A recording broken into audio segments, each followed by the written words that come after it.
शुरुआत करते हैं एनसीईआरटी सार संग्रह महेश कुमार वर्णवाल कक्षा 6 से कक्षा 12 वाला, जिसमें आपका आधुनिक भारत का इतिहास आज से शुरू कर रहे हैं। ठीक ना, यह पहला क्लास आज आपका होने जा रहा है एनसीईआरटी सार संग्रह का, महेश कुमार वर्णवाल का, आधुनिक भारत का।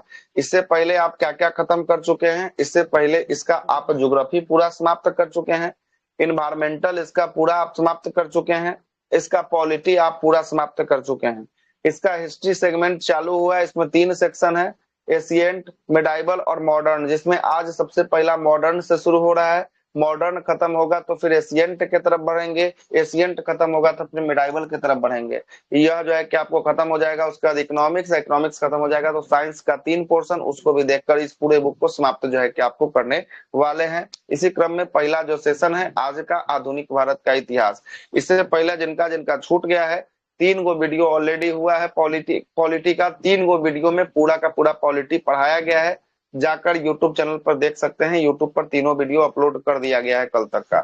आज मॉडर्न हिस्ट्री का है, आज का वीडियो शाम तक इहो अपलोड हो जाएगा यूट्यूब चैनल पे। आइए शुरुआत करते हैं। पहला चैप्टर का नाम है यूरोपीय कंपनी का क्या है आगमन, जो है कि आपको पहला चैप्टर का नाम जो है कि आपको होने वाला है। आइएगा, सबसे पहला आधुनिक भारत का इतिहास, यूरोपीय कंपनी का आगमन, पहला चैप्टर की शुरुआत करते हैं। देखिएगा, एकदम इंपोर्टेंट सवाल सब जो है कि यहाँ देखने को मिलेगा। बोल रहा है कि व्यापार हेतु समुद्री मार्ग से भारत आने वाला पहला जो है कि आपको यूरोपीय देश कौन सा था? तो पहला यूरोपीय देश था पुर्तगाली जो है कि आपको था, है ना। यूरोप से भारत आने के क्रम में, भारत आने के लिए समुद्री मार्ग की खोज किसके द्वारा किया गया? तो यह वास्को डिगामा के द्वारा जो है कि आपको किया गया। 17 मई 1498 को वास्को डिगामा जो है कि आपको भारत का आगमन करता है। कहीं कहीं डेट 20 मई भी देता है, याद रखिएगा। दोनों हम बता दिए, जहां 17 देगा 17 लगा देना है, जहां नहीं देगा 20 देगा वहां 20 लगा देना है। दोनों देता है, पहले ही बता रहे हैं, ठीक है ना। वास्को डिगामा भारत की खोज नहीं किया, भारत के रास्ते समुद्री मार्ग की खोज जो है कि कौन किया? समुद्री मार्ग से भारत की खोज वास्को डिगामा जो है कि आपको किया है। कालीकट जब यह पहुंचता है तो कालीकट बंदरगाह पर वास्को डिगामा का स्वागत कौन करता है? तो कालीकट का राजा, उस राजा का उपाधि होता है जयमोरिन। जयमोरिन आदमी का नाम नहीं होता है, राजा की उपाधि होता है। स्थानीय शासक को वहां पर जयमोरिन कहा जाता है। वो जयमोरिन इसका क्या करता है? स्वागत करता है। क्या करता है? स्वागत जो है कि आपको करता है। राजा का नाम जयमोरिन नहीं है, राजा के पद के टाइटल का नाम जयमोरिन होता है, ठीक ना। राजा का नाम नहीं है, याद रखिएगा। आगे चलते हैं। पुर्तगालियों ने भारत में सर्वप्रथम अपना व्यापारिक फैक्ट्री कहां पर स्थापित किया था? तो पुर्तगालियों का सबसे पहला कोचीन में स्थापित हुआ था, कोचीन केरल में। अगले प्रश्न पे आते हैं। पुर्तगाली उपनिवेश का प्रथम वायसराय की बात करेगा। पहला वायसराय कौन बन के भारत आया था? तो फ्रांसिस्को द अल्मेडा बन के जो है कि आपको भारत आया था। कब? 1505 ईस्वी में आया था। आगे आते हैं, आगे क्या बोलता है? अगला बोलता है कि पुर्तगालियों ने भारत में तंबाकू की कृषि, प्रिंटिंग प्रेस का प्रारंभ जो है कि आपको इसका श्रेय किसको जाता है? पुर्तगालियों को जाता है। और भारत का प्रथम प्रिंटिंग प्रेस की स्थापना कब किया गया? 1556 में किया गया। और कहां पर प्रिंटिंग प्रेस पहला स्थापित किया गया? यह किया गया गोवा में स्थापित जो है कि आपको किया गया। भारत में पुर्तगाली शक्ति के वास्तविक संस्थापक किसको माना जाता है? अल्बुकर्क को माना जाता है। डच भारत मुख्य रूप से किस वस्तु के व्यापार करने के लिए आए थे? तो डच आया था मुख्य रूप से सूती वस्त्र का क्या करने? व्यापार करने के लिए जो है कि आपको आया था। देखिएगा, विभिन्न खोजकर्ता, जैसे वास्को डिगामा के द्वारा भारत खोजा गया, वैसे ही कोलंबस के द्वारा किसको खोजा गया? अमेरिका को खोजा गया। कोलंबस खोजता है। कैप्टन जेम्स कुक के द्वारा ऑस्ट्रेलिया को खोजा जाता है। तस्मान के द्वारा तस्मानिया और न्यूजीलैंड को खोजा जाता है। और बार्थोलोमियो डियाज किसकी खोज करता है? केप ऑफ गुड होप की खोज जो है आपको करता है। और ये 1799 18 पहला शिफ्ट का यह सवाल है, बार्थोलोमियो डियाज वाला, ठीक ना। पहला शिफ्ट का सवाल जो है कि आपको होगा। हिंद महासागर में व्यापार को नियंत्रित करने के लिए शांत जल की नीति। अब किसमें पूछा था? हम लोग में पूछा था ये। मेरे वाला में भी पूछा वाला में कहाँ पूछा था? 18 में नहीं था तो होगा, तो किसी न किसी में तो पूछ ले, किसी न किसी में तो पूछ ले। 18 फर्स्ट शिफ्ट था। हमको भी याद है कि 18 पहला में पूछ ले है ये सवाल, इसीलिए बोले हैं कि हमको याद है इसलिए बोले। अब जो है कि कहीं हो सकता है कि 2 शिफ्ट में पूछ दिया हो, 18 पहला में, लेकिन पूछा हमको याद है जहां तक बोल रहे हैं, है ना। आगे चलते पूछा था तब। हाँ, तो हो सकता है आप में पूछा हो, कोई दिक्कत वाली बात नहीं, 2 बार पूछ लिया हो, है ना, कोई दिक्कत नहीं, है ना। नीले जल की नीति या शांत जल की नीति किसके द्वारा जो है कि चलाया गया? तो अल्मेडा के द्वारा जो है कि आपको चलाया गया है ना। बोल रहा है कि किस वायसराय के काल में गोवा को पुर्तगालियों का औपचारिक मुख्यालय यानी राजधानी घोषित कर दिया गया? किसके काल में? तो यह किया गया है निनोडी कुन्हा के काल में जो है कि आपको किया गया है। देखिएगा, पुर्तगालियों ने हिंद महासागर क्षेत्र में व्यापार पर नियंत्रण स्थापित करने के लिए एक पद्धति लाता है जहाज पर टैक्स लगाने के लिए। इस पद्धति का क्या नाम होता है? कार्टेज पद्धति। कौन सा पद्धति है? कार्टेज पद्धति। कौन लाता है? पुर्तगाली लाता है। कौन लाता है? पुर्तगाली लाता है। कहां पर व्यापार को नियंत्रित करने के लिए? हिंद महासागर में व्यापार को नियंत्रित करने के लिए कार्टेज आर्मेडा जो है कि आपको कफाला पद्धति। इसमें क्या होता है सुनिएगा, इसमें अगर हिंद महासागर से जो भी जहाज जाएगा उसको क्या देना पड़ेगा? टैक्स यानी रुपया पैसा जो है कि आपको देना पड़ेगा, तभी वो जहाज को ले जा सकता था। इसी को कार्टेज पद्धति कहा गया। शुरुआत पुर्तगालियों ने किया है। अगला बोलता है कि पुर्तगाली के पश्चात भारत में व्यापार करने वाले कौन आए थे? डच आए थे। डच कहाँ के निवासी थे? तो डच हॉलैंड या नीदरलैंड्स के निवासी जो है कि आपको थे वर्तमान में। आगे चलते हैं, कंपनियों का आगमन और फैक्ट्री का आगमन का क्रम क्या है? देखिएगा, पहला बोलता है कि पुर्तगाली ईस्ट इंडिया कंपनी जो है कि आपको, यह पुर्तगाल का था। 1498 में इसकी स्थापना हुआ। फैक्ट्री कहां पर जो है कि आपको स्थापित किया पुर्तगाली ईस्ट इंडिया कंपनी? कोचीन में स्थापित जो है कि आपको करता है। अगला है कि अंग्रेजी ईस्ट इंडिया कंपनी ब्रिटेन का था, 1600 ईस्वी में स्थापित हुआ। कहां पर यह स्थापित करता है? फैक्ट्री सूरत में स्थापित जो है कि आपको करता है। अगला बोलता है United east India company for Netherlands, Danish east India company, sorry यह नीदरलैंड्स हॉलैंड्स कंपनी जो है कि 1602 में आता है। कहां पर अपना फैक्ट्री को स्थापित करता है? यह करता है मसूलीपट्टनम में करता है। उसके बाद Danish east India company Denmark का था और यह 1616 ईस्वी में आता है। त्रावणकोर में यह अपना फैक्ट्री को स्थापित करता है। और फ्रांसीसी ईस्ट इंडिया कंपनी, यह फ्रांस का जो है कि आपको था। 1664 में इसकी स्थापना होती है। कहां पर यह फैक्ट्री को स्थापित करता है? सूरत में स्थापित करता है। विदेशी कंपनी का, यूरोपीय कंपनी का आगमन का क्रम, पहले सबसे पहले कौन आया? सबसे पहले आया है पुर्तगाली आया है। पुर्तगाली के बाद कौन आया है? डच आया है। डच के बाद कौन आया है? ब्रिटिश आया है। ब्रिटिश के बाद कौन आया है? डेनिश आया है। डेनिश के बाद कौन आया है? फ्रांसीसी आया है। और फ्रांसीसी के बाद कौन आया है? स्वीडिश आया है। पहले आया है पुर्तगाल, पुर्तगाल के बाद डच, डच के बाद ब्रिटेन, ब्रिटेन के बाद डेनिश, डेनिश के बाद फ्रांसीसी, फ्रांसीसी के बाद कौन है? स्वीडिश जो है कि आपको कंपनी होने वाला है। आगे देखिएगा, अगला प्रश्न क्या बोलता है कि किस यूरोपीय शक्ति के द्वारा भारत में मसालों पर नियंत्रण के स्थान पर कपड़ों के निर्यात को प्राथमिकता दे दिया गया था? मसालों को छोड़ कपड़ों पर ज्यादा भाव किसके द्वारा दिया गया? ये डचों के द्वारा जो है कि आपको दिया गया। क्योंकि ऊपर में देखें कि डच किसके व्यापार के लिए आए थे? सूती वस्त्रों के, सूती वस्त्र के व्यापार के लिए जो है कि आपको आए थे। भारत के साथ व्यापार के लिए सर्वप्रथम संयुक्त पूंजी किसने प्रारंभ किया था? घटना चक्र का बहुत फेमस क्वेश्चन है। संयुक्त पूंजी कंपनी किसके द्वारा शुरू किया गया था? यह किया गया था डचों के द्वारा जो है कि आपको किया गया था। बेदरा की लड़ाई कब होती है? 1769 में, 59 में बेदरा की लड़ाई जो है कि आपको होती है। और इस बेदरा की लड़ाई कंपनी मतलब क्या होता है सर? संयुक्त पूंजी कंपनी के मतलब आपका भी पैसा लगे, मेरा भी पैसा लगे, उनका भी पैसा लगे, सबका पैसा लग के वो कंपनी का निर्माण जो है कि आपको हो, है ना। इसी को संयुक्त पूंजी कंपनी कह दिया। भारतीयों का भी था पैसा सर? नहीं नहीं नहीं, नहीं। यूरोपीय कंपनी है तो भारतीय पैसा कैसे आ जाएगा, है ना। यूरोपीय कंपनी है ना। आगे चलते हैं, 1759 में बेदरा की लड़ाई किसके किसके बीच होता है? अंग्रेज और डच के बीच होता है। और इसमें डच बुरी तरीका से पराजित हो जाता है। उसके बाद डचों का अंतिम पतन किस युद्ध के बाद हो जाता है? तो बेदरा की लड़ाई के बाद डचों का अंतिम रूप से क्या हो जाता है? पतन जो है कि आपको हो जाता है। अगला बोलता है कि लंदन में ब्रिटिश ईस्ट इंडिया कंपनी का गठन के समय भारत का सम्राट कौन था? जब लंदन में इस कंपनी का गठन हो रहा था उस समय भारत का सम्राट कौन था? अकबर जो है कि आपको रहता है ना। ब्रिटिश सम्राट जेम्स प्रथम के दूत बनकर भारत में व्यापारिक फैक्ट्री स्थापित करने में, है ना, उद्देश्य जहांगीर के दरबार में जो है कि आपको ब्रिटिश नायक कौन आया था? तो यह कौन आया था? कैप्टन हॉकिंस जो है कि आपको आया था। 1608 ईस्वी में जो है कि आपको आता है। ब्रिटिश ईस्ट इंडिया कंपनी के द्वारा भारत में प्रथम अस्थायी कारखाने कहां पर लगाए गए थे? अस्थायी लगाया गया था मसूलीपट्टनम में। कब लगाया गया था इसको? 1611 ईस्वी में लगाया गया था तथा प्रथम स्थायी जो है कि कारखाने सूरत में 1613 ईस्वी में क्या किया गया था, स्थापित कर दिया गया था। 1611 में जो स्थापित किया मसूलीपट्टनम में, वो अस्थायी रूप से था, अस्थायी नहीं था। लेकिन 1613 में जो स्थापित किया सूरत में, यह कैसा था, यह अस्थायी रूप से जो है कि फैक्ट्री को स्थापित किया था।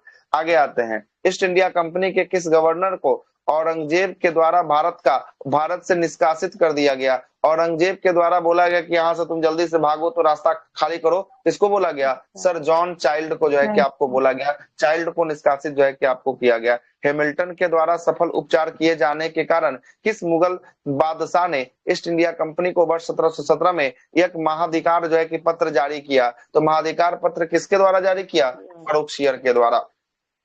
देखिएगा, फर्रुखसियर जो था, यह एक गंभीर जो है कि आपको रोग से, पांडु रोग से जो है कि आपको क्या था, यह जो है कि आपको ग्रसित था। इसी में एक शिष्टमंडल में जब इससे मिलने आता है तो उसी शिष्टमंडल का एक सदस्य रहता है जिसका नाम रहता है हैमिल्टन। हैमिल्टन पेशे से क्या रहता है? यह डॉक्टर रहता है। जैसे ही डॉक्टर रहता है ना, वैसे ही इसको देखता है तो इसका उपचार कर देता है कुछ दिन रुक कर। ये उपचार करने के बाद पांडु रोग से कौन जो है कि आपको ठीक हो जाता है? फर्रुखसियर जो है कि आपको ठीक हो जाता है। ठीक होने के बाद फर्रुखसियर खुश होकर ईस्ट इंडिया कंपनी को अधिकार पत्र जो है कि आपको दे देता है। कब? 1717 में यह अधिकार पत्र जारी कर देता है। आगे देखिएगा, इंग्लिश खान की उपाधि में देता है सर। इंग्लिश खान की उपाधि किसको? नहीं फर्रुखसियर। अरे सर जहांगीर दिया था पहला को, जो पहला बार आया था उसको दिया था इंग्लिश खान को। ये जो है कि इसको दिया ना, आगे आएगा तो कैप्टन हॉकिंस जो है कि आपको इंग्लिश खान की उपाधि जो है कि आपको दिया था, ठीक ना। आगे आते हैं, 1611 ईस्वी में इंग्लैंड के राजा चार्ल्स द्वितीय का विवाह पुर्तगाली राजकुमारी किसके साथ? कैथरीन ऑफ ब्रेंजा के साथ जो है कि आपको विवाह हो जाता है। और इस अवसर पर पुर्तगालियों ने चार्ल्स द्वितीय को दहेज के रूप में कौन सा जो है कि आपको द्वीप प्रदान करता है? तो दहेज के रूप में जो है कि आपको करता है, बम्बई द्वीप को प्रदान किया जाता है, जो 1668 ईस्वी में चार्ल्स द्वितीय से 10% वार्षिक किराया पर लेकर किसको दे देते हैं? यह दे देते हैं आपको ईस्ट इंडिया कंपनी को, सौंप जो है कि आपको दे देता है, सौंप देता है। आगे चलते हैं, यूरोपियों के लिए जो है कि सर्वोत्तम सोडा और अफीम का प्राप्त का प्रमुख क्षेत्र जो है कि आपको कौन था? तो अपना बिहार का क्षेत्र जो है कि आपको प्रमुख जो है कि आपको था। आगे अगला बोलता है कि उच्च न्यायालयों से संबंधित अनुच्छेद। अच्छा, ये कहां से कहां उठा के ले गया? क्या लिख दिया है? उल्टा सीधा लिख दिया जी, है ना। ये छोड़ दीजिए, हटाइए। शहर होना चाहिए, क्या होना चाहिए? शहर। शहर और उसके संस्थापक, है ना, शहर और उसके संस्थापक। कोलकाता शहर की स्थापना किसने किया था? जॉर्ज चार्नोक ने किया था। मद्रास शहर का फ्रांसिस डे, नई दिल्ली का एडवन लुटियंस और हर्बर्ट बेकर के द्वारा, और बंबई का गोराल्ड ओंगियार के द्वारा जो है कि आपको किया गया था। आगे देखते हैं, अगला है कि वर्ष 1664 में फ्रांसीसी कंपनी की स्थापना किसके प्रयासों से किया गया? तो फ्रांसीसी कंपनी की स्थापना कोलबर्ट के प्रयासों से जो है कि आपको होता है। अगला प्रश्न है कि भारतीय फ्रांसीसी कंपनी की स्थापना किसके काल में हुआ था? तो लुई 14वां के शासनकाल। बहुत बार एग्जाम में क्वेश्चन पूछा है, किसके शासनकाल में? लुई 14वां के शासनकाल में। फ्रैंको कैरो के द्वारा भारत में प्रथम फ्रांसीसी फैक्ट्री की स्थापना जो है कि आपको कहाँ किया गया? तो यह किया गया था आपको सूरत में जो है कि आपको किया गया। कहाँ पर किया गया? सूरत में जो है कि आपको किया गया था। किसके नेतृत्व में किया गया? फ्रैंको कैरो के नेतृत्व में जो है कि आपको किया गया था।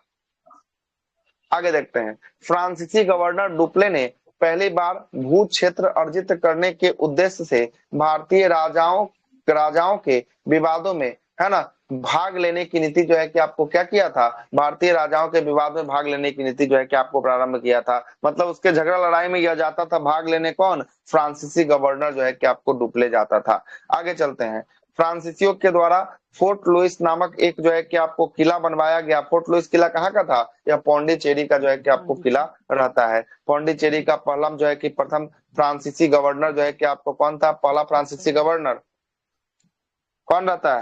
फ्रैंको मार्टिन रहता है। कौन रहता है? फ्रैंको मार्टिन जो है कि आपको रहता है। अगले प्रश्न पे आते हैं, अगला प्रश्न सुनिएगा। अगला प्रश्न है कि पुर्तगालियों को सौली के स्थान पर किस अंग्रेज अधिकारी ने पराजित किया था? पुर्तगालियों को थॉमस जो है कि आपको बेस्ट के द्वारा जो है कि आपको पराजित किया गया था। किसको पराजित किया गया था? है ना, किसको? पुर्तगालियों को पराजित जो है कि आपको किया गया था। किसको? पुर्तगालियों को पराजित किया गया था। आगे चलते हैं, अगले प्रश्न पे आते हैं। बांडीवास की लड़ाई की बात करेंगे, कब होता है? 1760 में। किसको पराजित करता है? अंग्रेज पराजित करता है, फ्रांसीसी को पराजित जो है कि आपको कर देता है बांडीवास की लड़ाई में। कर्नाटक का युद्ध जो है कि किसके और किसके मध्य लड़ा गया? अंग्रेज और जो है कि आपको फ्रांस के बीच कर्नाटक का लड़ाई जो है कि आपको लड़ा गया। प्रथम कर्नाटक की जो है कि आपको समाप्ति किस संधि के साथ होता है? तो पहला कर्नाटक युद्ध की समाप्ति एला सपेल की संधि के साथ जो है कि आपको होता है 1748 ईस्वी में जो है कि आपको होता है। अगला बोलता है कि बीजापुर के सुल्तान से गोवा को छीनने वाला पहला यूरोपीय जो है कि आपको कौन था? तो यह अल्बुकर्क जो है कि आपको था। कौन था? अल्बुकर्क था। आइएगा, कर्नाटक युद्ध के बारे में जो है कि आपको बोल रहा है। प्रथम कर्नाटक युद्ध देखिएगा 1746 से लेकर कब तक होता है? 48 तक जो है कि आपको होता है। प्रमुख कारण क्या था? ऑस्ट्रिया के अंदर उत्तराधिकार का युद्ध चल रहा था, इसका प्रमुख कारण था। और यह पहली समाप्ति किसके साथ होती है? एक्सला सापेल की संधि के साथ 1748 में होती है। और निर्णित रहता है, इसमें कोई भी नहीं जीत पाता है, बीच का हो जाता है युद्ध। दूसरा कर्नाटक युद्ध 49 से लेकर कब तक चलता है? 54 तक जो है कि आपको चलता है। और यह कर्नाटक के उत्तराधिकार के लिए युद्ध लड़ा जाता है। और यह समाप्ति होती है किस संधि के साथ? पौंडीचेरी के संधि के साथ जो है कि आपको 1700 कब? 1755 ईस्वी में जो है कि आपको समाप्त जो है कि आपको होता है। और इस समय ब्रिटिश की स्थिति मजबूत जो है कि आपको हो गई थी। तीसरा जो है कि आपको कर्नाटक युद्ध 56 से लेकर 63 तक चलता है। इसे सप्तवर्षीय युद्ध के नाम से जो है कि आपको जानते हैं। किस संधि के साथ समाप्त होता है ये? पेरिस के संधि के साथ यह समाप्त जो है कि आपको होता है 1763 ईस्वी में। और इसमें फ्रांसीसी जो है कि आपको क्या हो जाता है? पूरी तरीका से पराजित जो है कि आपको हो जाता है। अंग्रेजी कंपनी का नाम जो है कि आपको governor and company of merchant of London trading into the east Indies जो है कि आपको रखा गया था। अंग्रेजी कंपनी का ये क्या था? पूरा जो है कि आपको नाम था। ईस्ट इंडिया कंपनी और बंगाल का नवाब। आ जाइए, दूसरा चैप्टर की शुरुआत हो रहा है मॉडर्न का। ईस्ट इंडिया कंपनी और किसका? बंगाल के नवाब के बीच क्या क्या संबंध होगा, इसी में सारी घटनाएं घटेगी, इसी के बारे में दूसरा जो है कि आपको चैप्टर है ये। आइएगा, पहला जो है कि प्रश्न क्या बोलता है? पहला प्रश्न बोलता है कि मुगल सम्राट द्वारा स्वतंत्र रूप से नियुक्त बंगाल का अंतिम गवर्नर कौन था? तो बंगाल का अंतिम गवर्नर था मुर्शीद कुली खान जो है कि आपको था। कौन था? मुर्शीद कुली खान था, जो मुगलों के द्वारा जो है कि आपको क्या था? नियुक्त किया गया गवर्नर जो है कि मुर्शीद कुली खान था। मुर्शीद कुली खान ने अपनी राजधानी ढाका से कहाँ हस्तांतरित कर दिया? तो ढाका से ले गया कहाँ पर? मुर्शिदाबाद अपनी राजधानी को जो है कि आपको उठाकर ले गया। ठीक है ना? आगे चलते हैं। बंगाल के किस नवाब ने यूरोपीय की तुलना मधुमक्खियों से किया है? बहुत बार क्वेश्चन पूछा है। अलवर्दी खान ने किया है। अलवर्दी खान का मानना था कि यह जो है कि पुर्तगाली जो है, यह जो है यूरोपीय जो है, ये मधुमक्खी की तरह है। अगर इसे छेड़ दिया जाए तो काट काट के हमें मार डालेगी, अगर इसे न छेड़ा जाए तो हमें क्या देगी? शहद जो है कि आपको देगी, है ना? शहद देगी। आगे चलते हैं। 20 जून 1756 को प्रसिद्ध ब्लैक होल की घटना किस नवाब के शासनकाल में हुआ? तो सिराजुद्दौला के शासनकाल में ब्लैक होल की घटना जो है कि आपको घटती है। इसमें होता क्या है? इसमें एक बंद कमरा में जो है कि आपको सारे को, है ना, छोटा सा कमरा में जो है कि आपको बंद कर दिया जाता है। और जब इसको अगले दिन खोला जाता है तो इसमें सभी लोग जो है कि आपको क्या होते हैं? सभी लोगों में से कुछ लोग जो है कि मारे जाते हैं और कुछ लोग जो है कि आपको बच जाते हैं। तो बताइए कि बचने वाले क्या? 23 लोग बच जाते हैं। हाँ, 23 लोग जो है कि आपको बच जाते हैं। कितना लोग बच जाते हैं? 23 लोग बच जाते हैं। 23 लोग। और टोटल लोगों को बंद करता है कितना? 146। 146 लोगों को जो है कि आपको बंद करता है, 23 लोग बचते हैं, बाकी सारे लोग जो है कि आपको मर जाते हैं। और यही को काल कोठरी की सजा कहा जाता है। इसको आंखों देखा हाल किसने बताया था? पूछता है सवाल। हॉलवेल के द्वारा जो है कि आपको बताया गया था। आगे चलते हैं। 9 फरवरी 1757 को अलीनगर की संधि किसके और किसके मध्य होती है? तो अलीनगर की संधि किसके किसके मध्य हो गया? क्लाइव और सिराजुद्दौला के मध्य जो है कि आपको होता है। किसके किसके मध्य? क्लाइव और सिराजुद्दौला के मध्य जो है कि आपको होता है अलीनगर की संधि जो है कि आपको होता है। अगला देखते हैं। अगला क्या बोलता है कि भारतवर्ष में ब्रिटिश साम्राज्य के संस्थापक रॉबर्ट जो है कि आपको क्लाइव को माना जाता है, जिसे प्लासी की लड़ाई 23 जून 1757 में बंगाल के नवाब सिराजुद्दौला को पराजित कर पहली बार भारत में ब्रिटिश प्रभुत्व का क्या रखा है? ब्रिटिश प्रभुत्व का नींव जो है कि आपको रखा है। कौन? Robert Clive. और इसी के शासनकाल में होता है कौन? किसकी लड़ाई? प्लासी की लड़ाई 23 जून 1756 को जो है कि आपको होता है। 23 जून 1756 को जो है कि आपको होता है। देखिएगा, पूछता है प्लासी की लड़ाई में, पूछता है कि प्लासी की लड़ाई के समय बंगाल का नवाब का सेनापति कौन जो है कि आपको था जिसने युद्ध में विश्वासघाती किया था? तो कौन था? मीर जाफर है। कौन था? मीर जाफर था। मीर मदान और मोहनलाल, यह दोनों सेना जो है कि आपको रहता है क्या किसके साथ? ये राजा के साथ रहता है। ये बगावत नहीं करता है, लेकिन यह इसका जो सेनापति रहता है मीर जाफर, यही बगावत जो है कि आपको कर देता है और जाकर अंग्रेजों से मिल जाता है। आगे चलकर देखिएगा सिराजुद्दौला के बाद कौन अगला नवाब बनेगा बंगाल का? अगला मीर जाफर ही बनेगा। ठीक ना? जाफर। आगे देखिए, पलासी के बाद जो है कि आपको पलासी के युद्ध के समय मुगल बादशाह कौन था? यो क्वेश्चन बार बार क्वेश्चन पूछता है। पलासी के समय मुगल बादशाह कौन? आलमगीर द्वितीय जो है कि आपको रहता है। पलासी युद्ध के पश्चात बंगाल का नवाब कौन था? बंगाल का नवाब मीर जाफर बनता है ना? मीर जाफर बनता है। भारत में ब्रिटिश प्रभुत्व की शुरुआत कब से मानी जाती है? तो पलासी की लड़ाई के बाद जो है कि आपको मानी जाती है। पलासी की लड़ाई 23 जून 1757 को जो है कि आपको होता है। वर्ष 1760 में मीर जाफर को हटाकर अगला नवाब किसको बनाया जाता है? इसके दामाद मीर कासिम को जो है कि आपको बनाया जाता है। और मीर कासिम जो है कि आपको मुर्शिदाबाद से अपनी राजधानी को परिवर्तित कर कहाँ ले जाता है? मुंगेर जो है कि आपको ले जाता है। और मुंगेर में तोप बंदूक के कारखाने, सिगरेट लाइटर के कारखाने भी यहाँ पर जो है कि आपको क्या करता है? स्थापित जो है कि आपको करता है। प्रमुख घटना, ब्लैक होल की घटना कब घटी है? 20 जून 1756 को ब्लैक होल की घटना घटी है। अलीनगर की संधि कब हुई है? 9 फरवरी 1757 को अलीनगर की संधि हुई है। पलासी की लड़ाई 23 जून 1757 को हुआ। बक्सर की लड़ाई 22 अक्टूबर 1764 को हुआ। इलाहाबाद की पहली संधि 12 अगस्त 1765, दूसरी संधि 16 अगस्त 1765 और बनारस की संधि पूछेगा कब होता है? वर्ष 1773 में बनारस के राजा के साथ संधि जो है कि आपको किया जाता है। वर्ष 1842 से 44 तक है ना, पुर्तगाली जो है कि आप वर्ष 1844 तक गवर्नर जनरल रहे लॉर्ड एलनबरो के कार्यकाल को कुशल अक्रमकता का नीति जो है कि आपको काल का रूप में जो है कि आपको जाना जाता है। अगला बोलता है कि 22 अक्टूबर 1764 ईस्वी को बक्सर की लड़ाई में अंग्रेजों ने मीर कासिम अवध अंग्रेजों ने मीर कासिम अवध के नवाब किसको? सुजाउद्दौला और दिल्ली के मुगल बादशाह किसको? शाह आलम द्वितीय को, सब सेनाओं को क्या किया था? पराजित किया था। मतलब एक तरफ त्रिकोटीय सेना था और एक तरफ से कौन था? एक तरफ से था अंग्रेज था।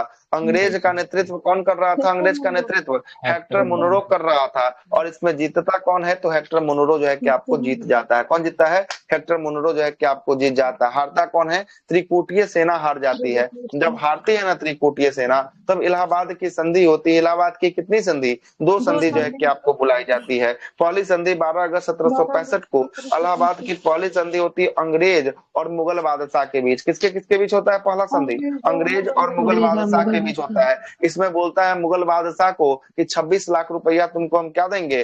पेंशन के रूप में देंगे। अपना तुम भुक्तभोगी, अपना जियो, अपना जीवन यापन करो, है ना, जीवन यापन करो। और दूसरा जो संधि होता है, इलाहाबाद की दूसरी संधि होती है, वो 16 अगस्त 1765 को होती है। अवध के नवाब और अंग्रेज के बीच होता है। इसमें इलाहाबाद और करा का क्षेत्र जो है कि आपको अंग्रेजों को देना पड़ता है और उसके अलावा सब राजा के पास रहता है। राजा को कितना लाख रुपया बोलता है जमा करने के लिए? साल में 50 लाख रुपया बोलता है। साल में आपको क्या करना है? जमा जो है कि आपको कर देना है। बक्सर की लड़ाई के समय अंग्रेजी सेनापति कौन थे? हेक्टर मुनरो थे। और बक्सर के युद्ध के समय बंगाल के नवाब कौन थे? यो बार बार सवाल आता है कि बंगाल के नवाब उस समय कौन रहते हैं?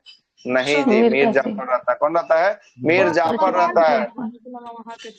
बंगाल का नवाब मीर जाफर रहता है। मीर कासिम तो हटता है तभी तो ये बगावत होता है, नहीं हटता तो बगावत होता ही नहीं ना। आगे चलते हैं।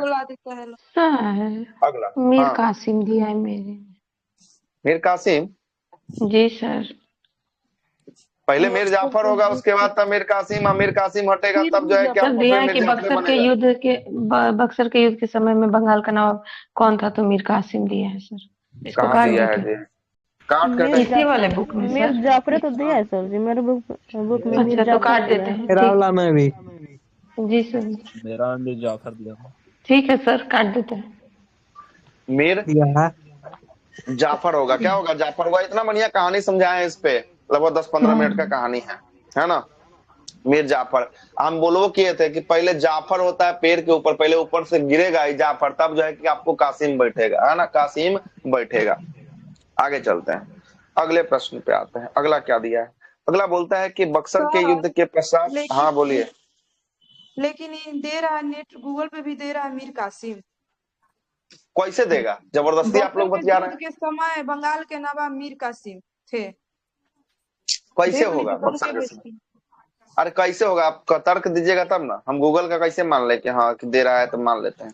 क्या कहानी है? कहानी सुन लीजिए फिर, कहानी सुनिए, कहानी सुन लेते हैं, कहानी एक बार और सुना देते हैं। देखिए, चलते हैं कहाँ कहाँ पर, प्लासी की लड़ाई के पास चलते हैं। प्लासी की लड़ाई कब हुआ था? 23 जून 1757 को।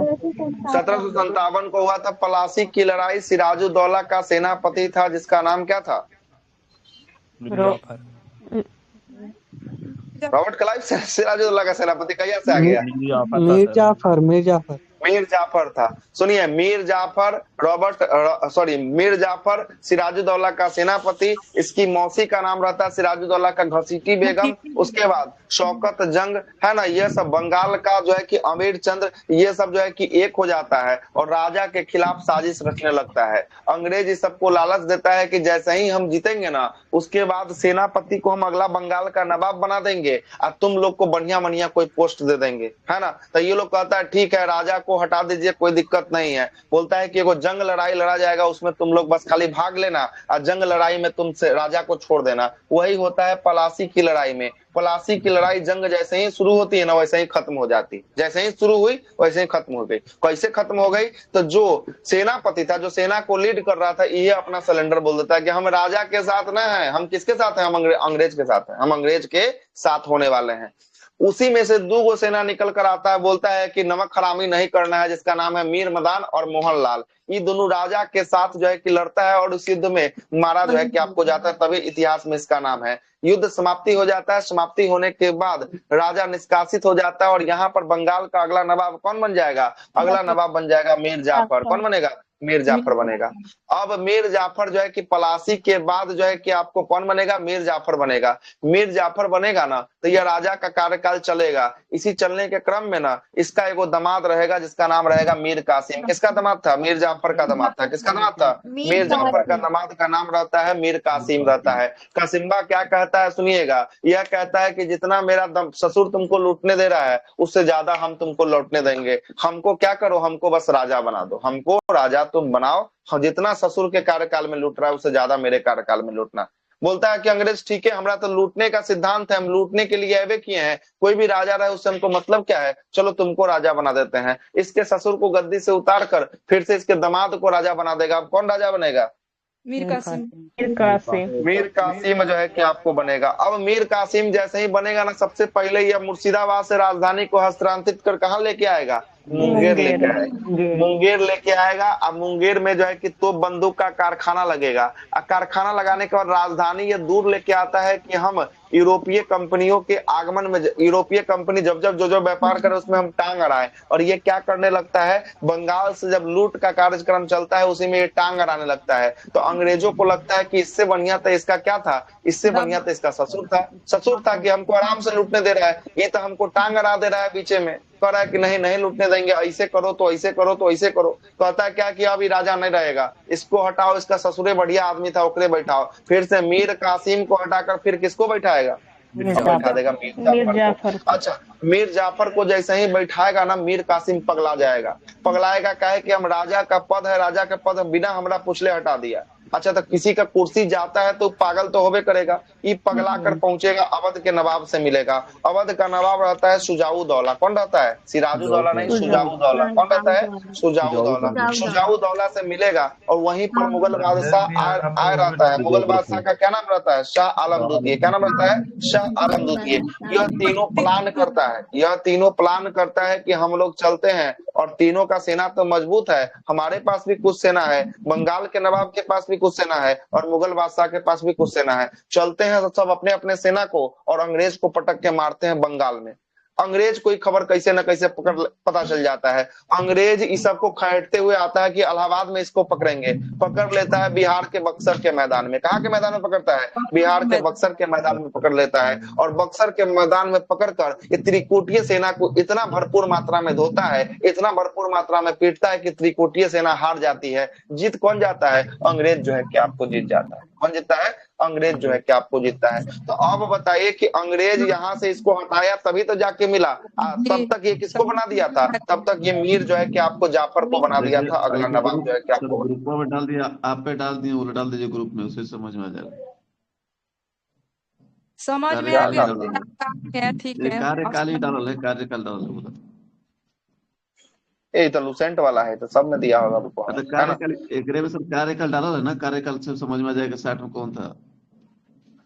हाँ, ये तो कार्यकाल चेतन देखिए इसका सूर्य 63, ठीक। इसका हो गया। 63 तक है। सुनिए सुनिए, जैसे ही सबको पटकता है, बोलता है कि तुम लोग बिना हमसे पूछे हमसे लड़ने आया है, तुम लोग को इसका भरपाई करना पड़ेगा। तो बोलता है क्या भरपाई करना पड़ेगा साहब? तुम लोग के साथ होगा इलाहाबाद की संधि। तो 3 गो यहाँ पर रहता है, तो बंगाल का नवाब के पास तो कुछ रहता नहीं है, मीर कासिम के पास क्या रहता है? कुछ नहीं, तो खुद निष्कासित हो लेकर पास क्या आगे क्या से लेगा? इसके पास तो कुछ नहीं है, तो कुछ नहीं लेता है। अब बचा 2 गो व्यक्ति, एगो सिराजुद्दौला सुजाउद्दौला बचा, एगो कौन बचा? शाह आलम द्वितीय बचा। ये दोनों को पकड़ता है, बोलता है कि इलाहाबाद की संधि होगा तुम दोनों के साथ। एगो के साथ होगा 12 अगस्त को, एगो के साथ होगा 16 अगस्त को। 12 अगस्त को करता है मुगल के साथ, बोलता है कि 26 लाख रुपया तुमको दिया जाएगा, बाकी तुम सारा का सारा जितना भी कैप्चर किया है सबको किसको दो? अंग्रेज को दो। दीवानी अधिकार तुम दो अंग्रेज को दो। किसका किसका? बिहार, बंगाल, उड़ीसा का दीवानी अधिकार तुम प्रदान करो अंग्रेज को। कहता है ठीक है ले लीजिए, 26 लाख रुपया हमको साल में आके पहुंचा दीजिएगा, हम तो हार ही गए हुए हैं। दूसरा करता है 16 अगस्त को किसके साथ? सुजाउद्दौला के साथ, जो अवध का नवाब रहता है। बोलता है कि सबसे पहला यह करो तुम, हमको इलाहाबाद का हर हाल में क्षेत्र चाहिए, और इलाहाबाद से सटा हुआ हमको करा का क्षेत्र चाहिए, यह दोनों क्षेत्र तो पहले हमको दो। कहता है कि ठीक है साहब ले लीजिए, अंग्रेज को यह दोनों क्षेत्र दे देता है। बोलता है कि सारा क्षेत्र अब तुम रखो, अब तुम हमको कितना लाख रुपया साल में लेके पहुंचाना? 50 लाख रुपया ले आके पहुंचा देना तुम हमको। कितना पहुंचा देना? 50 लाख रुपया ले आके पहुंचा देना। यही कहानी का पृष्ठभूमि था, जिसके अच्छा तहत तो पूरा इसका पलासी है, सर जिसके तहत पूरा बक्सर। एगो तार्किक क्वेश्चन है सर हाँ, कि कलाइब और मुगल बादशाह शाह आलम द्वितीय के बीच हुए इलाहाबाद के प्रथम संधि 12 अगस्त 1765 के संदर्भ में विचार करना है। ठीक है इसमें करिए पहले विचार। दिया है कि शाह आलम द्वितीय को कड़ा और इलाहाबाद का क्षेत्र दे दिया, पहला कथन है। दूसरा कथन है कि क्या क्या पहले सुनिए सुनिए सुनिए सुनिए सुनिए, कै तारीख को संधि का बात बोल रहा है पहले बताइए। 12 अगस्त 1765।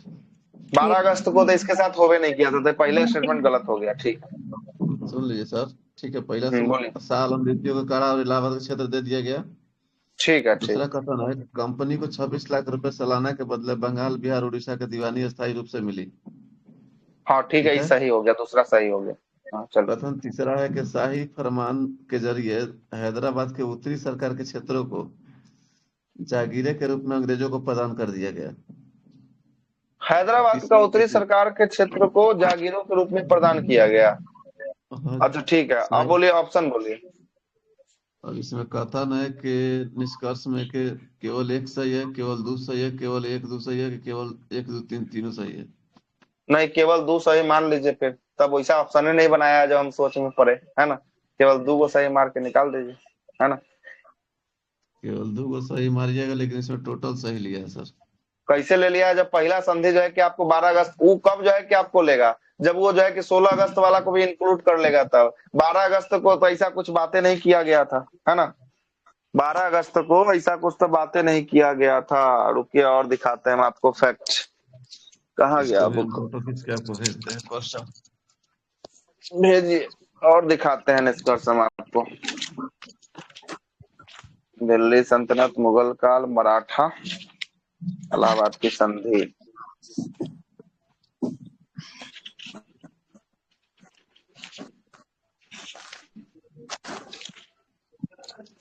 भेजिए भेजिए भेजिए, थोड़ा देख लें हम भी। है कि 12 अगस्त को उसके साथ तो हैवे नहीं था ना, दिक्कत इस बात का था। भेज दिए क्या? देखते हैं, ग्रुप में भी भेज दिए सर। डालते हैं। और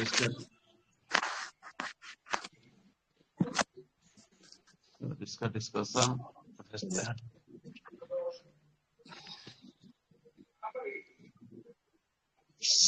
रॉबर्ट क्लाइव मुगल बादशाह शाह आलम द्वितीय के बीच जो है कि आपको शाह आलम द्वितीय के बीच 12 अगस्त तो शाह आलम द्वितीय से वो भी नहीं किया था सर।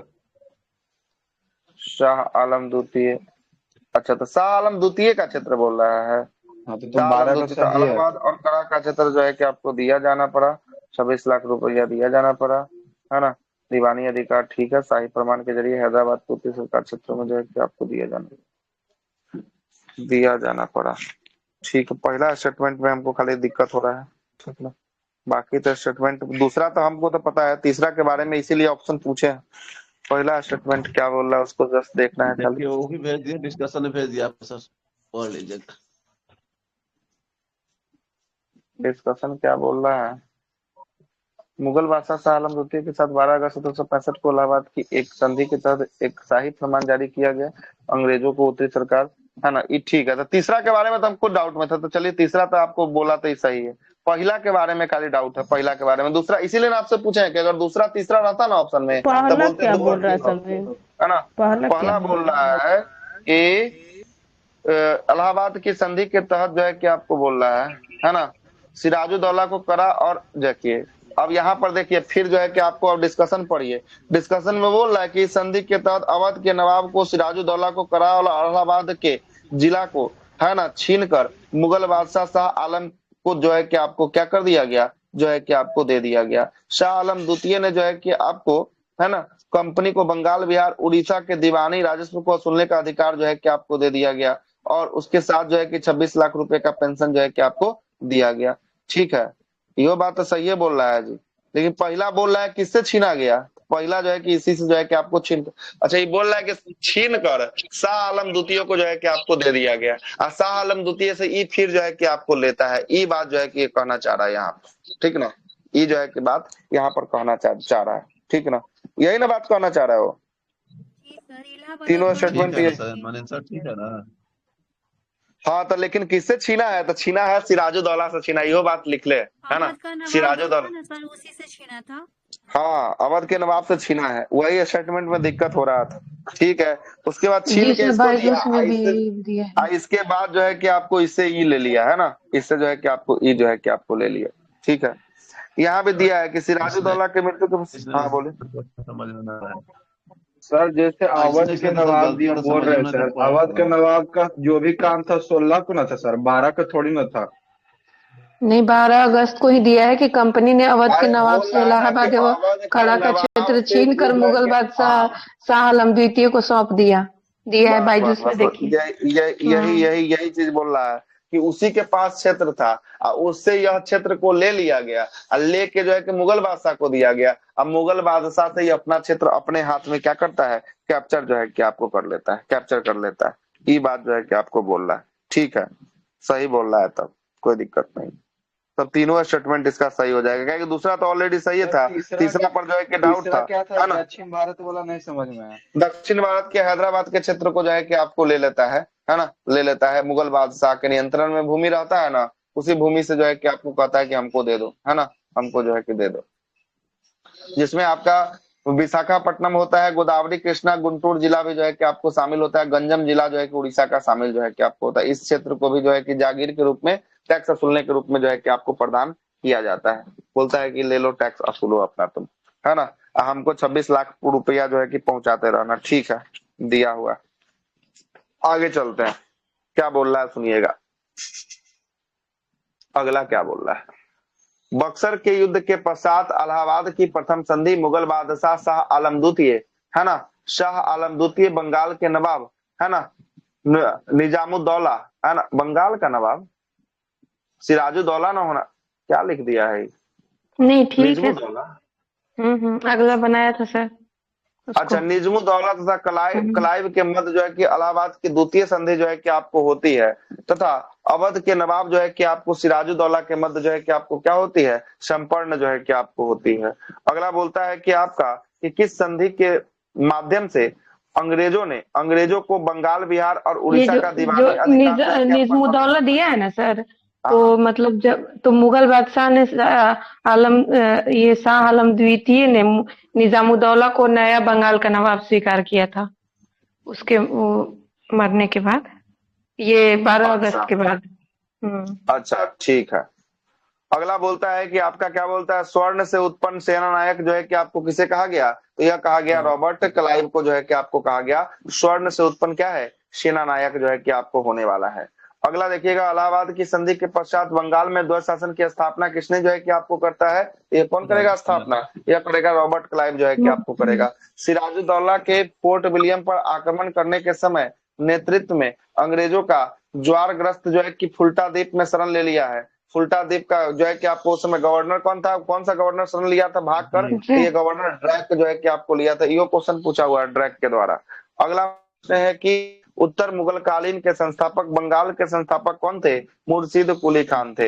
हैदराबाद के कौन थे? निजामुल मुल्क, जिनको किसके नाम से जाना जाता है? चिनकिलिज खान के नाम से जाना जाता है। भरतपुर का चुनामन और बदन सिंह थे। कर्नाटक के सदाउतुल्ला खान थे।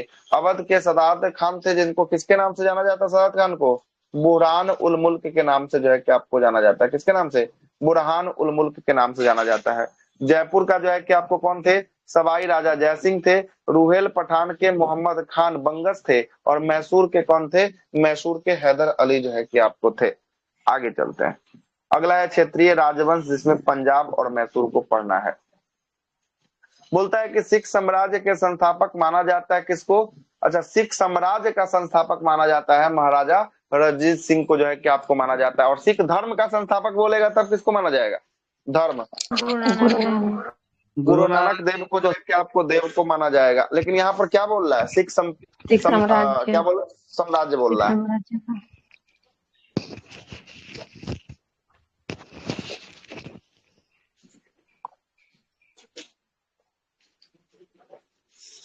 महाराजा रणजीत सिंह को माना जाता है।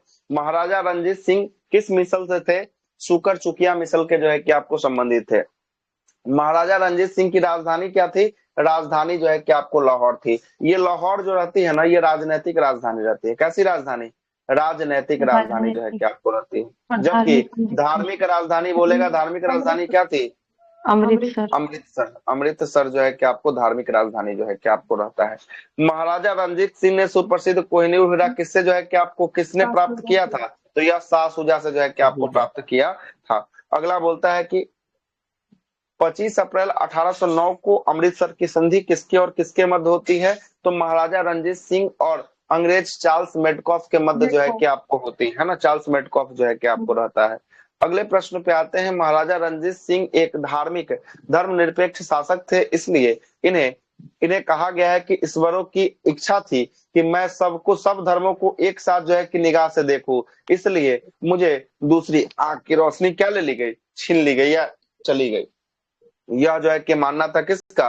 रणजीत सिंह का जो है कि आपको मानना था। अगला बोलता है कि वर्ष 1845 ईस्वी में प्रारंभ हुए प्रथम आंग्ल सिख युद्ध के दौरान गवर्नर जनरल कौन था? तो प्रथम आंग्ल सिख युद्ध के दौरान लॉर्ड हॉर्डिंग प्रथम जो है कि आपको थे। प्रथम आंग्ल सिख युद्ध किस संधि के साथ समाप्त होता है? लाहौर की संधि के साथ समाप्त होता है। 1846 ईस्वी में यह लाहौर की संधि होता है समाप्त। अगला है कि महाराजा रणजीत सिंह का उत्तराधिकारी कौन था? इनका पुत्र खड़क सिंह जो है कि आपको था। और सिख साम्राज्य का अंतिम शासक की बात करेंगे, कौन था? दिलीप सिंह जो है कि आपको था। आगे देखिएगा। प्रमुख संधि जिसमें पुरंदर की संधि कब है? 1665 का है ना। बड़गांव की संधि की बात करेंगे 1779 का जो है क्या? 1779 है ना, 79 से ठीक है। 1779 का जो है क्या आपको होगा बड़गांव की संधि। सालाबाई की संधि 1782 का होगा। देवगांव की संधि 1783 का होगा। और सुरजी अर्जन गांव की संधि कब होगा? ये दोनों बीबीआई है। 1803 का जो है कि आपको होगा देवगांव की संधि भी और सुरजी अर्जन गांव की संधि भी जो है कि आपको होगा। पूना की संधि 1817 में होगा। लाहौर की संधि 1846 में होगा। अमृतसर की संधि 1809 ईस्वी में जो है कि आपको हुआ था। द्वितीय आंग्ल सिख युद्ध के समय कौन से गवर्नर जनरल का कार्यकाल था? तो आंग्ल सिख युद्ध के समय लॉर्ड डलहौजी का कार्यकाल जो है कि आपको चल रहा था। 13 फरवरी 1849 को हुए चिलियावाला की लड़ाई में अंग्रेजी सेना का नेतृत्व किसने किया था? चिलियावाला की लड़ाई में, चिलियावार की, तो यह किया है लॉर्ड गफ जो है कि आपको किया है। सेनापति जो है कि आपको था। वर्ष 1849 में ब्रिटिश साम्राज्य में सिख साम्राज्य का विलय के दौरान भारत के गवर्नर जनरल कौन थे? भारत के गवर्नर जनरल लॉर्ड डलहौजी जो है कि आपको थे। स्वतंत्र रूप से मैसूर राज्य की स्थापना का श्रेय जो है कि आपको किसको जाता है? हैदर अली को जाता है। रणजीत सिंह ने किस मिसल से लाहौर में अमृतसर प्राप्त किया था? तो यह भंगी मिसल से जो है कि आपको प्राप्त किया था। आगे देखिएगा। अगला है आंग्ल सिख युद्ध हो गया। आंग्ल सिख युद्ध के बारे में बोलता है कि प्रथम आंग्ल मैसूर युद्ध, सॉरी, प्रथम आंग्ल मैसूर युद्ध कब से लेकर कब तक लड़ा जाता है? 67 से लेकर 69 तक जो है कि आपको लड़ा जाता है। और यह किसके संधि, कौन सी संधि के साथ समाप्त होता है? यह होता है मद्रास की संधि के साथ मद्रास समाप्त की जो है कि आपको होता है। दूसरा आंग्ल सिख युद्ध की बात करेंगे, हैदर अली के शासनकाल में लड़ा जाता है। हैदर अली के शासनकाल में, और खत्म होने के बाद इसका बेटा आ जाता है, कौन? टीपू सुल्तान आ जाता है। मंगलोर की संधि के साथ समाप्त होता है। तीसरा आंग्ल सिख युद्ध जो है कि आपको कब से 90 से 92 तक होता है ना, श्रीरंगपट्टनम के संधि के साथ 1792 में समाप्त होता है। और चौथा आंग्ल सिख युद्ध 1799 में होता है, यह मैसूर के संधि के साथ समाप्त, मैसूर सहायक संधि के तहत जो है कि आपको क्या होता है, जुड़ जाता है। इसमें कोई संधि जो है कि आपको नहीं होता है। और इस समय चौथा के समय कौन होता है? टीपू सुल्तान होता है। तीसरा के समय भी टीपू सुल्तान होता है। पूछता है पहला के समय गवर्नर जनरल कौन था? वारलास्ट था। दूसरा के समय कौन था? वारेन हेस्टिंग्स था। तीसरा के समय कौन था? लॉर्ड कॉर्नवालिस था। और चौथा के समय कौन था? बेलेजली जो है कि आपको था। ठीक है, आगे चलते हैं। देखिएगा, इसमें से दूसरा, पहला बोलता है कि हैदर अली दक्षिण भारत के प्रथम शासक थे जो अंग्रेजों को पराजित जो है कि आपको नहीं हुए थे। मतलब ये पहला युद्ध में तो पराजित नहीं हुआ, लेकिन दूसरा युद्ध में क्या होता है? हैदर अली जो है कि आपको पराजित हो जाता है। और दूसरे युद्ध में हैदर अली जो है कि आपको मारा जाता है। मारे जाने के बाद जो है कि आपको टीपू सुल्तान इसका क्या करता है? अगला नेतृत्व जो है कि आपको करता है। फिर तीसरा होगा, उसमें टीपू हार जाएगा। और चौथा होगा, उसमें टीपू की क्या हो जाएगी? मृत्यु जो है कि आपको हो जाएगी। आगे चलते हैं। सिख साम्राज्य में महाराजा रणजीत सिंह की तुलना, कितना इसका संधि हुआ था याद है? कितना संधि हुआ था? मतलब हरजाना के रूप में कितना पैसा दिया था ये? नहीं, याद नहीं है, फिर देखना पड़ेगा। क्या लाख रुपया हरजाना के रूप में दिया है ना? नहीं याद है, फिर देखना पड़ेगा। सिख साम्राज्य का महाराजा जो है गिरफ्तार कर लिया था। हाँ, इसमें जो है कि आपको बेटा को गिरफ्तार कर अपने पास रख लेता है ना, अपने सेना में जो है कि इसको शामिल करता है इसी में, है ना। सिख साम्राज्य में महाराजा रणजीत सिंह की तुलना फ्रांसीसी यात्री किसके द्वारा किया गया? यह जो है कि आपको विक्टर जो है कि आपको जकमा ने नेपोलियन से जो है कि आपको किया है ना। फ्रांसीसी यात्री विक्टर जकमा ने किसके साथ किया है? नेपोलियन के साथ जो है कि आपको किया है। तीसरा चैप्टर है फ्रांसीसी राजनीतिक एवं प्रशासनिक नीतियां, क्या क्या नीति था उसके बारे में पहला बोल रहा है। आइए, तीसरा चैप्टर शुरू हो रहा है। बोलता है कि अंग्रेजों ने भारत पर वास्तविक जो है कि आपको राजनैतिक नियंत्रण जो है कि कब प्रारंभ हुआ? तो यह हुआ था बक्सर की लड़ाई के बाद, मतलब इलाहाबाद की संधि के साथ जो है कि आपको शुरुआत हुआ। 10 करोड़ देना पड़ा था सर टीपू सुल्तान को। 10 करोड़ जी सर। 3 करोड़ 30 लाख से लेकर 10 करोड़ तक की क्षति के रूप में भुगतान करना पड़ा था टीपू को ना। जी सर। चलते हैं आगे। अगला है कि बंगाल में द्वैत शासन किसके शासनकाल में चालू हुआ था? तो ये लॉर्ड क्लाइव के या रॉबर्ट क्लाइव के शासनकाल में जो है कि आपको शुरू हुआ था। और बंगाल में द्वैत शासन की समाप्ति पूछेगा किसके शासनकाल में? वारेन हेस्टिंग्स के शासनकाल में जो है कि आपको समाप्त किया गया। भारत में न्यायिक सेवा का जन्मदाता किसे माना जाता है? वारेन हेस्टिंग्स को माना जाता है। अगला बोलता है कि वारेन हेस्टिंग्स के शासनकाल में रेगुलेटिंग एक्ट 1773 का पारित हुआ। इसके अंतर्गत 1774 में कोलकाता में एक ऐसा कोर्ट, सुप्रीम कोर्ट, कोलकाता में एक सुप्रीम कोर्ट की स्थापना किया गया, जिसका मुख्य न्यायाधीश किसको बनाया गया? सर एलिजा एम्पे को बनाया गया। सर एलिजा एम्पे को मुख्य न्यायाधीश के रूप में जो है कि आपको चयन किया गया। और 3 अन्य न्यायाधीश चेस्टर, लेमेस्टर और हाइडे जो है कि आपको थे। आगे चलते हैं। भारत में पुलिस सेवा और सिविल सर्विस के जन्मदाता जो है कि किसे माना जाता है? कॉर्नवालिस को जो है कि आपको माना जाता है। और 1863 ईस्वी में प्रथम भारतीय आईसीएस अधिकारी बनने का गौरव किसको प्राप्त होता है? तो यह होता है सत्येंद्रनाथ टैगोर को जो है कि आपको होता है। किसको होता है? सत्येंद्रनाथ टैगोर को होता है। आगे चलते हैं। ब्रिटिश भारत में लोक सेवा संबंधित कुछ आयोग आया, जिसमें पहला आयोग है एसिचन आयोग। 1886 ईस्वी में आता है। किसके गवर्नर के काल में? यह आता है लॉर्ड डफरिन के शासनकाल में आता है ना। इस लिंकटन आयोग जो है कि 1912 में आता है, लॉर्ड हॉर्डिंग द्वितीय के शासनकाल में आता है। और ली आयोग 1923 में आता है, सिविल सेवा के लिए ली आयोग। किसके शासनकाल में? रीडिंग के शासनकाल में। जबकि एसिचन और ली आयोग के बारे में सवाल पूछा जा चुका है। आगे चलता है। अगला बोलता है कि भारत सरकार अधिनियम 1935 के अंतर्गत संघीय लोक सेवा आयोग के गठन का प्रावधान किस आयोग के सुझाव पर जो है कि आपको किया गया 1935 के एक्ट में? तो यह ली आयोग के सिफारिश पर किया गया। और ली आयोग किस साल का है? 1923 का होने वाला है ये ली आयोग। अगला है भूमि सुधार के उद्देश्यों से भारत में अस्थायी बंदोबस्ती किसके द्वारा लागू किया गया? तो अस्थायी बंदोबस्ती कौन लागू करता है? कॉर्नवालिस जो है कि आपको लागू करता है। भारत में साम्राज्य विस्तार के उद्देश्य से सहायक संधि प्रणाली की शुरुआत किसके द्वारा किया गया? लॉर्ड वेलेस्ली के द्वारा सहायक संधि की शुरुआत जो है कि आपको किया गया। सहायक संधि स्वीकार करने वाला पहला राज्य कौन था? पहला राज्य हैदराबाद जो है कि आपको था। कब सहायक संधि को स्वीकार किया? 1798 में जो है कि आपको सहायक संधि को क्या करता है? स्वीकार करता है।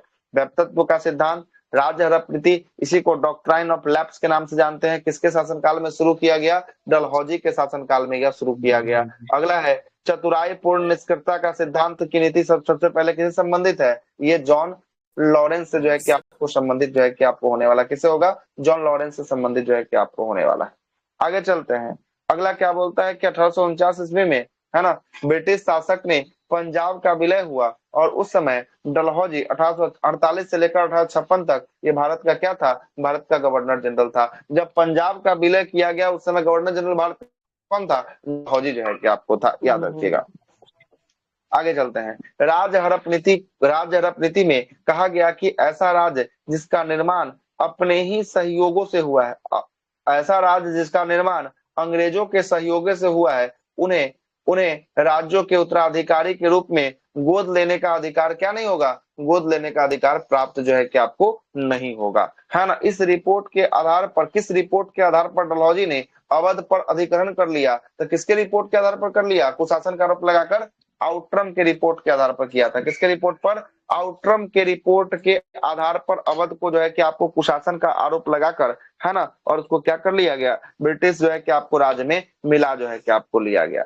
आगे चलते हैं। व्यक्तित्व सिद्धांत पर अधिकृत राज्यों की संख्या कब हुआ था? पहला सतारा देखिएगा कब है? 1848 में है। उसके बाद जैतपुर और संबलपुर कब का है? 1849 का होने वाला है। बघाट कब का है? 1850 का होगा। बघाट के बाद उदयपुर पूछता है, उदयपुर कब का है? 1852 का उदयपुर होगा। झांसी पूछता है, 1853 का होता है। नागपुर 1854 का होगा। और अवध पर कुशासन के आरोप लगाकर आउट्रम की रिपोर्ट पर कब? 1856 में जो है कि इसको साम्राज्य में मिला लिया जाता है। आगे अगला बोलता है कि किस गवर्नर जनरल के कार्यकाल में भारतीय ईस्ट इंडिया कंपनी का शासन समाप्त हो गया? तो यह किसके शासनकाल में? लॉर्ड कैनिन के शासनकाल में। 1857 की क्रांति के बाद 1 नवंबर 1858 को ब्रिटिश ईस्ट इंडिया कंपनी के शासन को समाप्त कर किसके हाथों में चला जाता है? ब्रिटिश क्राउन ताज के हाथों में जो है कि आपको चला जाता है। वर्ष 1861 में भारतीय दंड संहिता किसके कार्यबल पर निर्मित किया गया था? तो यह किया गया था लॉर्ड कैनिन के कार्यबल पर निर्मित जो है कि आपको था कार्यकाल में। आगे चलते हैं। राज उपाधि अधिनियम 1876 पारित करके महारानी विक्टोरिया को कौन सा जो है कि उपाधि दिया गया? केसर हिंद की उपाधि दिया गया। कब? ये भी क्वेश्चन पूछा हुआ है। 1876 का होने वाला केसर हिंद की उपाधि। अगले प्रश्न पे आते हैं। लॉर्ड लिटन के कार्यकाल में किस आयोग का गठन किया गया? तो लॉर्ड लिटन के कार्यकाल में स्ट्रीची आयोग का गठन किया गया था। 1880 में भारत का प्रथम अकाल आयोग था, जो कौन सा? स्ट्रीची आयोग जो है कि आपको था। भारत में स्थानीय स्वशासन का जनक किसे माना जाता है? लॉर्ड रिपन को स्थानीय स्वशासन का जनक जो है कि आपको माना जाता है। इलाहाबाद की संधि के पश्चात रॉबर्ट क्लाइव ने मुर्शिदाबाद का उपदीवान किसको बना दिया गया? तो मुर्शिदाबाद का उपदीवान बनाया गया मोहम्मद रजा खान को जो है कि आपको बनाया गया था। ब्रिटिश काल में विभिन्न क्षेत्रों पर अधिकार कर लिया गया। नेपाल पर 1816 में अधिकार कर लिया गया। सुगौली के संधि के साथ में कौन सा जो है कि गवर्नर जनरल वायसराय था? लॉर्ड हेस्टिंग्स था। सिंध पर 1843 में अधिकार कर दिया गया। एलनबरो के शासनकाल में। भूटान पर 1865 में। लॉर्ड लॉरेंस के शासनकाल में। और बर्मा में 1885 में लॉर्ड डफरिन के शासनकाल में क्या कर लिया गया? अधिकार जो है कि आपको किया गया। आगे आते हैं। ब्रिटिश राज्य का चौथा चैप्टर है भारतीय अर्थव्यवस्था का प्रवाह, है ना, प्रभाव जो है कि आपको क्या पड़ा? इस चौथा चैप्टर पे आते हैं। आइए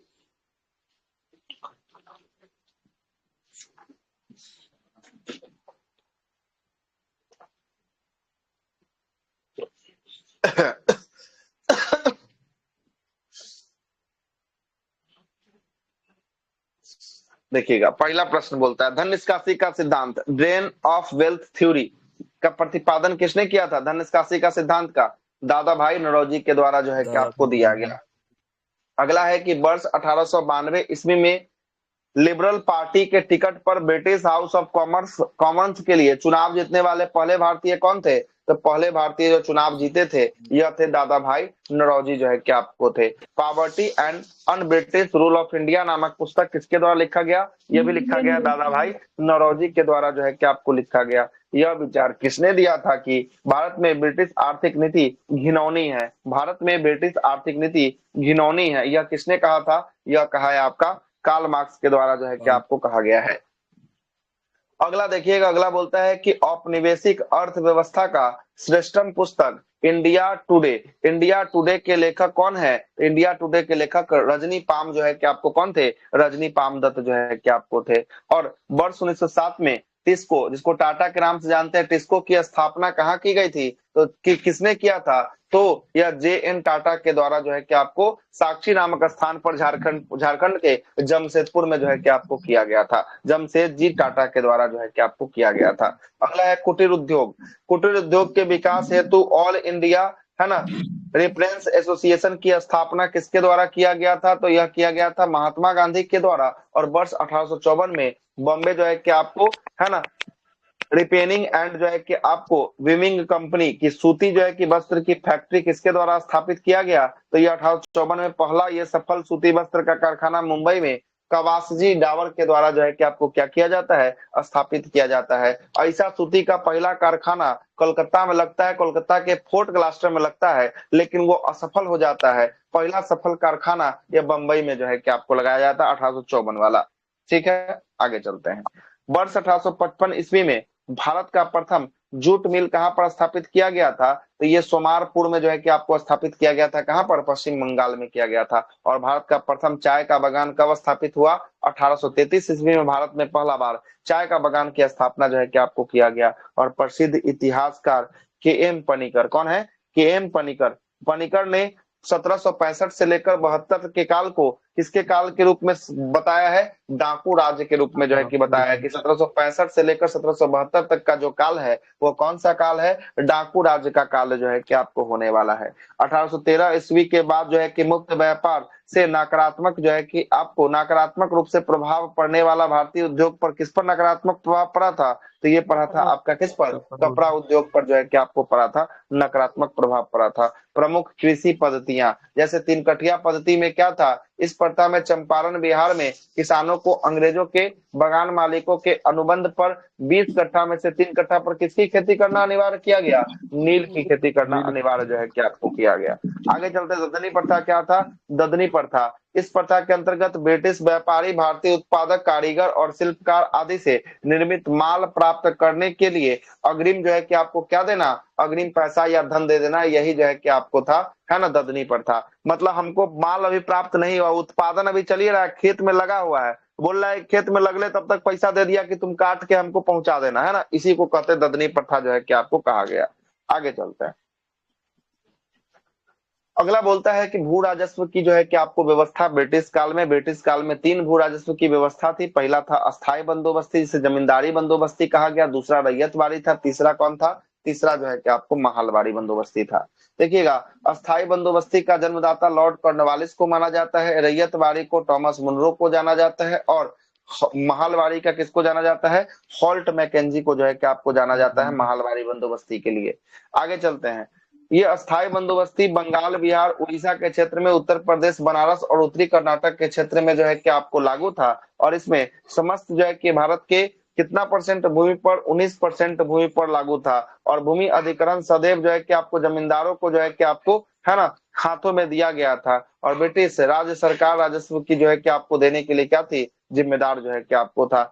अगला है कौन सा बंदोबस्ती? अगला है रैयतवाड़ी। रैयतवाड़ी का एरिया था बंबई, मद्रास, असम का एरिया था। इसमें समस्त भूमियों का 51% भूमि पर यह लागू था। और इसमें किसान के मालिकों से जो है कि डायरेक्ट जो है कि आपको ले लिया जाता था, इसमें पैसा लिया जाता था। आगे चलते हैं। और ब्रिटिश सरकार के राजस्व देने के लिए जिम्मेदार कौन होते थे? जिम्मेदार किसान होते थे। इससे पहले वाला में जिम्मेदार जमींदार होते थे, इस वाले में जो है कि किसान होते थे। और इस वाले में अगला जो आएगा महलवाड़ी, उसमें जो है कि आपको महाल जिम्मेदार होंगे। यह एरिया कहां पर? महलवाड़ी उत्तर प्रदेश, मध्य प्रदेश और पंजाब के इलाका में महलवाड़ी जो है कि आपको काम कर रहा था।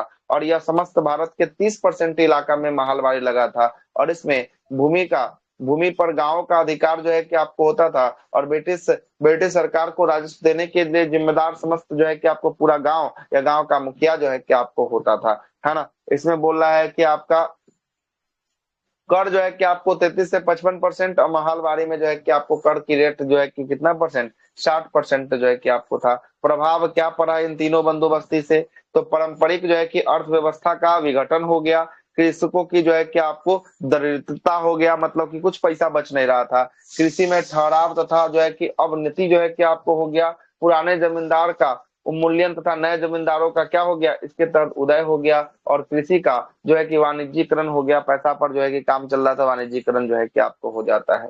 वह कौन सी भू राजस्व व्यवस्था थी जो सर्वाधिक ब्रिटिश क्षेत्र में लागू थी, तो सबसे अधिक लागू कौन था, रैयतवाड़ी जो है कि आपको लागू था। कितना परसेंट भारत की भूमि पर रैयतवाड़ी, 52%। 51% पर जो है कि आपको लागू था, ठीक ना। अस्थायी बंदोबस्ती का सिद्धांत संबंधित है भू राजस्व के निर्धारण से जो है कि आपको संबंधित है। भारत में रेलवे का जनक लॉर्ड डलहौजी को भारत में रेलवे का जनक माना जाता है। डलहौजी के प्रयत्नों के कारण महाराष्ट्र में 1853 में मुंबई से थाने के बीच प्रथम जो है कि आपको क्या चली, रेल लाइन जो है कि आपको चली थी। गवर्नर जनरल वारेन हेस्टिंग्स ने इजारेदारी प्रथा और फार्मिंग जो है कि सिस्टम का प्रारंभ जो है कि आपको भू राजस्व की असूली के लिए जो है कि आपको किया था। अगला जो चैप्टर आ गया किसका क्रांति है, 1857 की क्रांति। आइएगा 1857 की क्रांति पर क्या बोल रहा है, बोल रहा है कि 1857 की क्रांति सर्वाधिक रेलवे का विकास पूछेगा तो क्या होगा, कर्जन के काल में। किसके काल में, कर्जन के काल में, है ना, कर्जन के काल में। आगे चलते हैं। 1857 की क्रांति सर्वप्रथम कहां से प्रारंभ हुआ था, तो मेरठ से प्रारंभ हुआ था, है ना। 10 मई 1857 को मेरठ से प्रारंभ जो है कि आपको किया गया था।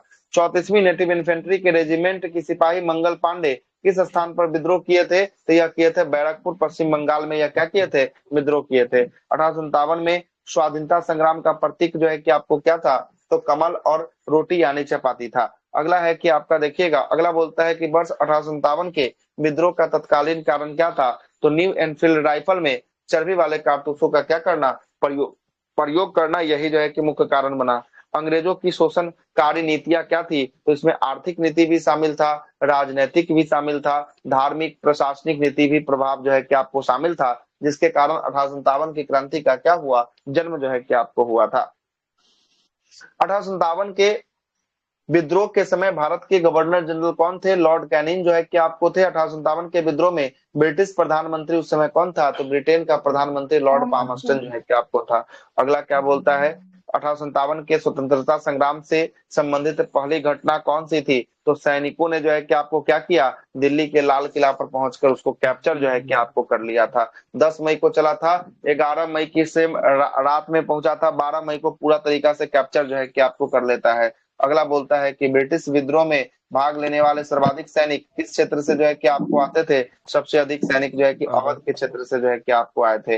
अगला है कि 1857 में इलाहाबाद में आपातकालीन मुख्यालय किसने बनाया था, तो आपातकालीन मुख्यालय लॉर्ड कैनिंग ने जो है कि आपको बनाया था। आगे, केंद्रीय संगठन की कमी तथा सुनियोजित रणनीति के अभाव होने के कारण 1857 की क्रांति क्या रही, असफल जो है कि आपको रहती है 1857 की क्रांति, नहीं तो उसी समय यह सफल हो गया था। लखनऊ से 1857 की क्रांति का नेतृत्व किसने किया था, बेगम हजरत महल ने जो है कि आपको किया था। 1857 के स्वाधीनता संघर्ष की प्रमुख भूमिका निभाने वाली रानी लक्ष्मीबाई का जन्म कहाँ हुआ, वाराणसी में जो है कि आपको हुआ था। और समाधि स्थल पूछेगा कहाँ है, ग्वालियर। ग्वालियर में है।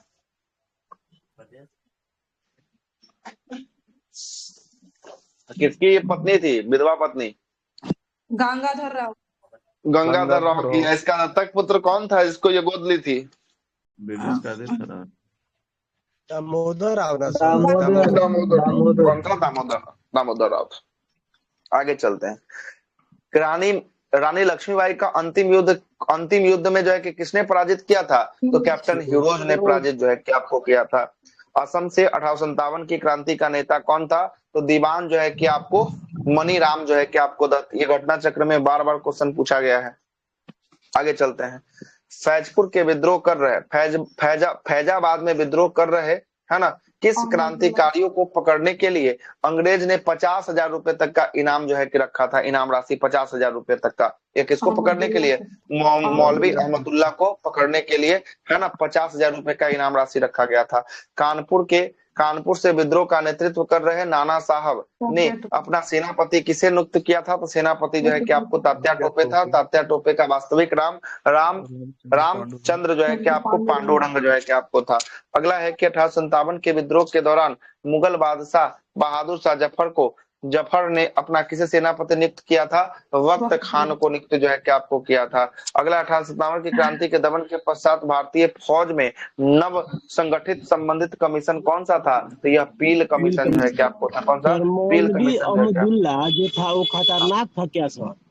हाँ, वो पकड़ावे नहीं करता था, किसी से मार रहा था। जैसे ये कुंवर सिंह परेशान कर रहे थे ना, वैसे वो परेशान कर रहा था खूब, है ना, लड़ाकू था एकदम। अंग्रेज के बारे में चुनौती किया था सर, सोची तो मारने के भगाने के लेकर के कि भारत निकलने के लिए इसको किया था। अच्छा अच्छा अच्छा, मतलब अंदर ताकत था नहीं सर, खुदीराम बोस के तरह। अगला है कि दिल्ली। देखिए 1857 के प्रमुख केंद्र, उसका नेता कौन कौन था? दिल्ली से बहादुर शाह जफर जो है कि नेतृत्व कर रहे थे, और सैन्य नेतृत्व वक्त खान जो है कि आपको कर रहा था। दमन करने के लिए किसको किसको भेजा गया? निकोलसन और हडसन को जो है कि आपको भेजा गया था। अगला है लखनऊ से बेगम हजरत महल जो है कि आपको था, ब्रिजेश कादरी था। इसको जो है कि दमन करने के लिए किसको? कैंपबेल को भेजा गया था। झांसी और ग्वालियर से रानी लक्ष्मीबाई जो है कि झांसी से, ग्वालियर से तात्या टोपे थे, और इसको दमन करने के लिए किसको भेजा गया? फिरोज को भेजा गया था। कानपुर से नाना साहब और तात्या टोपे जो है कि आपको सैन्य नेतृत्व दे रहे थे, और कानपुर को दमन करने के लिए कैंपबेल को भेजा गया था। इलाहाबाद से लियाकत अली खान थे, दमन करने के लिए नील को भेजा गया। फैजाबाद से मौलवी अहमदुल्ला थे, कर्नल नील को दमन करने के लिए भेजा गया। जगदीशपुर से बाबू वीर कुंवर सिंह और इनके भाई अमर सिंह थे, और यहाँ पर दमन करने के लिए किसको भेजा गया? विलियम टेलर और विंसेंट आयर को जो है कि आपको भेजा गया था। बरेली से खान बहादुर खान थे, और इसके दमन करने के लिए विंसेंट आयर को भेजा गया। फतेहपुर से जो है कि आपको अजीमुल्ला थे, और इनको दमन करने के लिए जनरल रेनॉल्ड को जो है कि आपको भेजा गया था। याद रखिएगा, पटना से पूछता है, पटना सिटी से पुस्तक विक्रेता कौन था? पीर अली जो है कि आपको रहता है। कौन रहता है? पीर अली जो है कि आपको रहता है। अगला 1857 के विद्रोह के समय मुगल बादशाह बहादुर शाह जफर थे, और इन्हें इस विद्रोह में अखिल भारतीय नेता जो है कि आपको क्या किया गया? नेता जो है कि आपको माना गया था। आगे चलते हैं। अगला प्रश्न बोलता है कि वर्ष 1857 के विद्रोह के दमन के पश्चात भारत शासन अधिनियम 1858 को पारित किया गया। इसके माध्यम से भारत का ईस्ट इंडिया कंपनी के हाथों से निकलकर शासन किसके हाथों में चला गया? महारानी ब्रिटिश क्राउन के हाथों में जो है कि आपको चला गया था शासन। अगला क्या बोलता है कि ब्रिटिश महारानी विक्टोरिया ने भारतीय प्रशासनिक को ब्रिटिश ताज का नियंत्रण जो है कि आपको लेने की घोषणा कब किया? 1 नवंबर 1858 को यह घोषणा जो है कि आपको किया गया। अगला बोल रहा है कि वर्ष 1857 के विद्रोह के दमन के पश्चात भारतीय सेना का पुनर्गठन के लिए कौन सा आयोग? पील आयोग का नियुक्ति किया गया। 1858 में भारतीय शासन अधिनियम के द्वारा किसे भारत का प्रथम वायसराय बनाया गया? लॉर्ड कैनिंग को बनाया गया। अगला है कि 1857 के विद्रोह में कौन सा शायर अंग्रेज का आलोचना किया था? तो शायर था मिर्जा गालिब जो है कि आपको था। अगला क्या बोलता है कि भारत में शिक्षित जो है कि आपको मध्य वर्ग, जमींदार वर्ग, यह सब 1857 के विद्रोह में क्या थे? तटस्थ थे, मतलब यह भाग नहीं लिया था, ना इधर है ना उधर है, बीच में ये सब खड़ा जो है कि आपको था। कौन कौन वर्ग? दो है, एगो शिक्षित वर्ग है और दूसरा जमींदार जो है कि आपको वर्ग जो है कि आपको होगा। अगला आते हैं 1857 के विद्रोह के कारणों पर भारतीय भाषाओं में लिखने वाला प्रथम भारतीय कौन था? तो यह जो है कि आपको था सर सैयद अहमद खान जो है कि आपको थे। 1857 के क्रांति में विद्रोह में बिहार का नेतृत्व जगदीशपुर से बाबू वीर कुंवर सिंह के द्वारा जो है कि आपको किया गया। अगला है 1857 के स्वतंत्रता संग्राम में किस राजवंश ने अंग्रेजों को सर्वाधिक जो है कि आपको सहायता किया था? तो 1857 की लड़ाई में सर्वाधिक सहायता कौन किया? तो यह किया ग्वालियर के सिंधिया जो है कि आपको किया। कौन किया? ग्वालियर के सिंधिया के लोगों के द्वारा जो है कि आपको किया गया। आइएगा, कुछ पुस्तक लिखा 1857 की क्रांति पर, आइए देखते हैं। द ग्रेट रिवॉल्ट नामक पुस्तक जो है कि 1857 किसके ऊपर कौन लिखा? तो यह लिखा अशोक मेहता जो है कि आपको लिखा। फर्स्ट वार ऑफ इंडिपेंडेंट किसके द्वारा लिखा गया 1857 के बारे में? यह बीडी सावरकर के द्वारा जो है कि आपको बीडी सावरकर इसी को कहा जाता है, विनायक दामोदर सावरकर के द्वारा जो है कि आप 1857 यह किसके द्वारा लिखा गया? यह एस एन सेन के द्वारा लिखा गया। Sepoy mutiny and the revolt of 1857, यह जो है कि आरसी मजुमदार के द्वारा लिखा गया। अगला है हिस्ट्री ऑफ इंडियन म्यूनिटी, यह किसके द्वारा, टी.आर. होम्स के द्वारा जो है कि आपको लिखा जाता है। और रिवोल्यूशन जो है कि 1857, यह जो है कि आपको पीसी जोशी के द्वारा लिखा जाता है। College of the Indian revolt, यह जो है कि आपको किसके द्वारा, colleges of the Indian revolt Sir Syed Ahmed Khan के द्वारा जो है कि आपको लिखा जाता है। अगला देखिएगा 1857 के विद्रोह की स्वतंत्रता की पहली जो है कि आपको लड़ाई कहा था, किसने कहा था, वीडी सावरकर के द्वारा कहा गया था। 1857 के विद्रोह एक संयंत्र की संज्ञा जो है कि किसने दिया था, संयंत्र की संज्ञा जेम्स आउटरम और डब्ल्यू टेलर ने जो है कि आपको दिया था। तथा कथित प्रथम राष्ट्रीय स्वतंत्रता संग्राम, ना तो प्रथम ना ही राष्ट्रीय ना ही यह स्वतंत्रता संग्राम था, यह कथन किसका है, यह कथन था आरसी मजमुदार का जो है कि यह कथन था। और भारतीय स्वाधीनता आंदोलन का सरकारी जो है कि इतिहासकार कौन था, यो क्वेश्चन पूछा हुआ, सरकारी इतिहासकार कौन, एस.एन. सेन जो है कि आपको सरकारी इतिहासकार जो है कि आपको रहते हैं। आगे देखते हैं 1857 के क्रांतियों पर आधारित प्रमुख मत जो है कि किसने किया था। जैसे पहला बोलता है कि जो कुछ धर्म के लिए लड़ाई के रूप में प्रारंभ हुआ और यह स्वतंत्रता संग्राम के रूप में समाप्त हुआ, यह कथन किसने कहा, यह कथन कहा एस.एन. सेन ने जो है कि यह कथन कहा। अगला देखिएगा, अगला बोलता है कि 1857 के विद्रोह का स्वरूप राष्ट्रीय था, यह कथन किसका था, अशोक मेहता का था। अगला 1857 के विद्रोह एक सुनियोजित राष्ट्रीय संग्राम था, यह कथन किसका था, वीडी सावरकर का जो है कि आपको था। तथा कथित प्रथम राष्ट्रीय जो है कि संग्राम ना तो प्रथम था ना ही राष्ट्रीय था ना ही जो है कि स्वतंत्रता संग्राम था, यह कथन किसने कहा था, यह कहा था आरसी मजुमदार ने कहा था। यह पूर्णतः सिपाही विद्रोह था, यह किसने कहा, जॉन लॉरेंस के द्वारा कहा गया। यह पूर्णतः कौन सा रूप है, स्वतंत्रता जो है कि आपको विद्रोह है, सिपाही विद्रोह है। 1857 का विद्रोह एक राष्ट्रीय विद्रोह था, यह किसने कहा था, बेंजामिन जो है कि आपको डिज़रायली के द्वारा जो है कि आपको कहा गया था। 1857 के विद्रोह केवल एक सैनिक विद्रोह था, इसका तत्कालीन कारण चर्बी युक्त कारतूस जो है कि आपको था, यह पी रॉबर्टसन के द्वारा कहा गया। अगला है कि यह सभ्यता और बर्बरता के बीच संघर्ष था, यह किसने कहा था, टी.आर. होम्स ने कहा था। यह अंग्रेजों के विरुद्ध हिंदू और मुसलमानों का संयंत्र था, यह जेम्स टेलर और डब्ल्यू जो है कि आपको टेलर और जेम्स आउटरम के द्वारा कहा गया। और यह ईसाई धर्म के विरुद्ध यह एक धर्म युद्ध था, यह किसने कहा, यह कहा था 1857 की क्रांति के लिए रीज ने जो है कि आपको कहा था।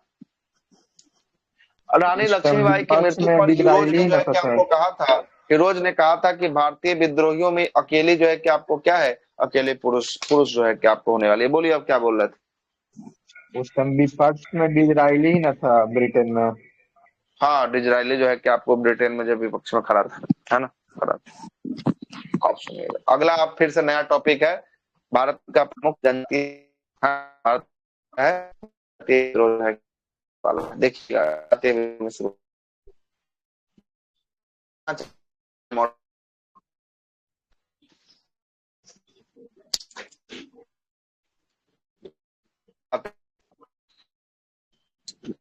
बोलता है कि आपके आंदोलन का मुख्य